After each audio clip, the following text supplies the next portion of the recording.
Welcome to Talk Radio 2.0. This is the Joseph Kurt Show on 94.3 WSC. My guest is Sheri running for South Carolina State Superintendent of Education. How are you this evening? I'm doing well, Joe. How are you? I'm doing quite well, thank you. I wanted to bring, actually, when I was contacted by your campaign staff, I started to dig in a little bit more and do a little research. I want to say this about your campaign.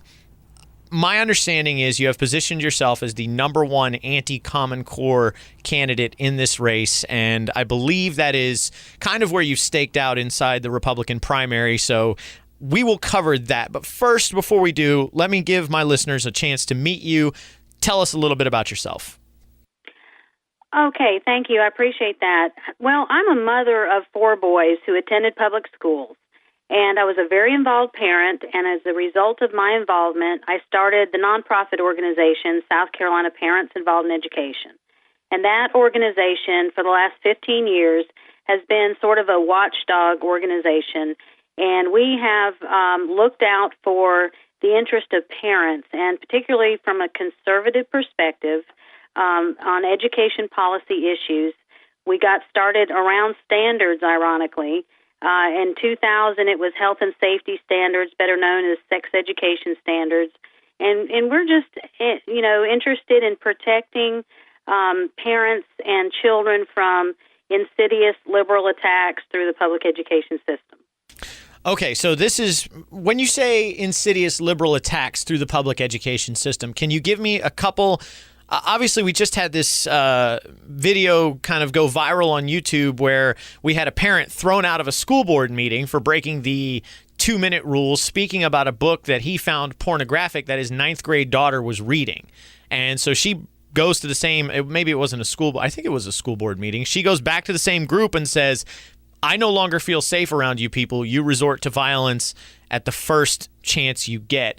Have you found, since you started your group and since you started your activism, have you found any particular examples that stick out over those years that made you want to jump into this race? Oh, absolutely. That's the reason we started our organization. As a parent of public school children, I felt I was treated as a parent as though, I was ignorant. I couldn't possibly know what was in the best interest of my children. When I wanted to be involved with curriculum content, I was told and treated as though my level of involvement was to end at the door of the classroom.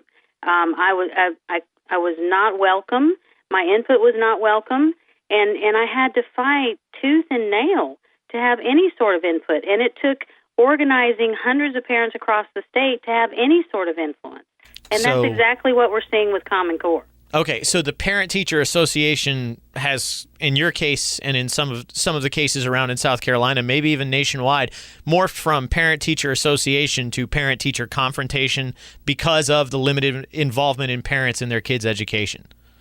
Oh, well, the PTAs in South Carolina across the country, maybe in the younger grades, all they're really interested in is, helping raise money to fund things in the schools. And they want to make sure that you get your kids' homework done. But that's the extent of involvement they want from parents.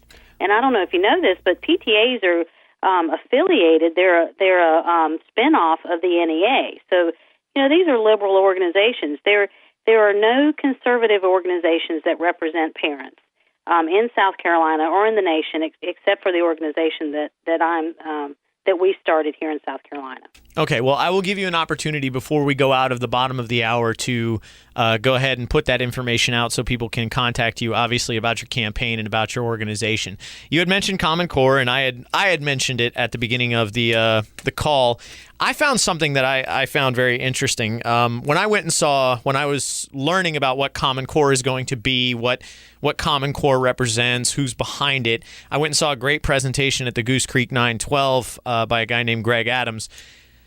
He told me, or in that discussion, one of the number one concerns was the data collection. And I found this article from U.S. News and World Report. One of the people who got the ball rolling on the idea of Common Core standards, nationwide education standards, was Janet Napolitano, who was later Homeland Secretary Janet Napolitano.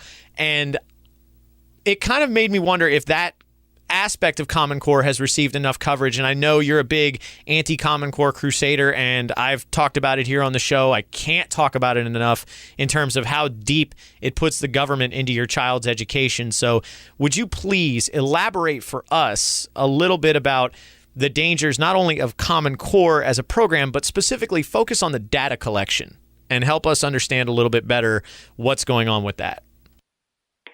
Well, the data collection is a very scary part of this. And, the federal government intends to collect data on children at very young ages, and they want to collect it through adulthood and on into the workforce. And, this is a scheme that actually, it didn't just start with Common Core, unfortunately, and it's dated back for a few decades. And South Carolina has a data collection system in place. But Common Core is what tied everything together. And with the federally owned Common Core test, what would happen is the student-level data that has been collected in South Carolina was going to be tied into the federal government, and the federal government would then be able to access the student-level data that's being collected in South Carolina, and the federal government would have that pipeline directly to the student-level data. And, the scary thing is, and what we need to recognize is that our state has already spent over $22 million developing, and that's federal dollars that we took to develop this massive data collection system. And that was done under the former administration and the current administration. So even Dr. Zace and his deputy superintendent, who's also running for superintendent of education, Sharmika Childs, has been involved with this data collection system. But where Common Core comes in is the federally owned Common Core test would create this direct pipeline to access this student-level data. So, the good news is the Senate just passed a bill a couple of weeks ago, and the House is about to adopt that bill and create a law that will end that federally owned Common Core test. And that is a direct result of the work that we have done over the last year. I have led the effort through the nonprofit organization, South Carolina Parents Involved in Education, and Greg Adams, who you just mentioned, was a part of that effort. He and hundreds of activists around the state, we all worked very aggressively over the last year to have this bill come to fruition and put a stop to it. Now, we haven't totally ended Common Core, but we did put an end to that horrible federal data mining pipeline to the federal government. Well, that at least so far is good news. I want to focus a little bit. Let's shift. I appreciate you giving us a little bit more information on what's going on with Common Core and the data collection, but I have about 2 minutes here, and we have to get to the politics, the basic politics of the race itself. Give us a little bit, first of all, tell us what differentiates you specifically from the other candidates that are in the primary for this office. Tell us as voters why we should vote for you, given the large field that we have, and what we can expect if we put you in office. Well, the biggest difference is, as I mentioned, I have led the fight to stop the Common Core standards, and that is the reason that I am in this race. I was recruited to run by Senator Larry Grooms, who was the lead sponsor for the bill to repeal Common Core. He asked me to run for this because he knew that I understood the necessity to end Common Core, and he knew that I understood the education philosophy behind it. Now, the bill that I just mentioned that we got passed, it will actually require the next superintendent of education to rewrite the standards.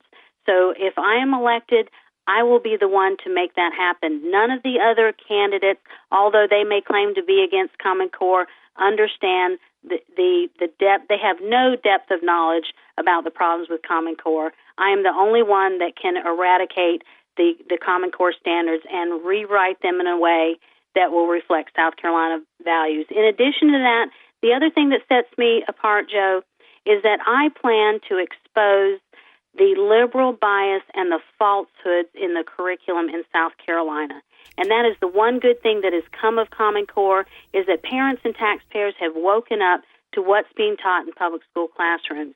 And, I just got a recent example just today from a Lexington school district where a parent sent me, and I get examples like this all the time, but there is a lesson where it's titled, "Should a Naturalized Citizen Become President?" And in the end of the lesson, it ends by saying that the rule limiting presidency to natural-born citizens is no longer valid. So these types of lessons and falsehoods are rampant in our public schools, and I get these examples all the time. Let me give you the opportunity, since we only have a few more seconds here. Give us the website so we can go there and make sure that if we're interested in your campaign. SheriFew.com. You're listening to The Joseph Kurt Show on 94.3 WSC.